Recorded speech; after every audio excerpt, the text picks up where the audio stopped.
کیونکہ میں اس معاملے میں انشاءاللہ ہر طرح کے حالات کو فیس کرنے کے لیے آیا ہوں.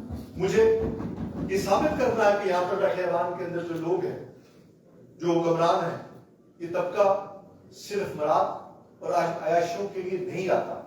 اس تاثر کو ظاہر کرنا ہے جو کہ غلط تاثر ہے. اس بات کو آج شاید یہ محسوس کیا جاتا ہے کہ یہ لوگ شاید مراد یافتہ لوگ ہیں، یہ لوگ شاید اقتدار میں آ کر اپنی ذاتی مفادات کی جنگ لڑتے ہیں. یقین مانیے جانیے جناب اسپیکر، سب سے بڑی قربانی اگر کوئی اس ریاست کے اندر دیتا ہے تو وہ سیاستدان دیتا ہے. اپنی زندگی، اپنی اولاد، میں آپ کو اپنے والد کی مثال پیش کرتا ہوں.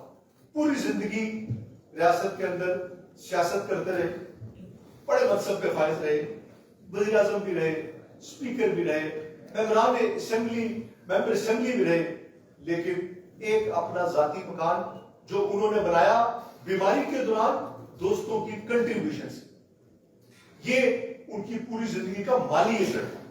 اور وہ اب ان کا ذاتی مکان میں نے اپنے 2021 کے الیکشن میں بیچا اور بیچ کر الیکشن کے اخراجات پورے کیے.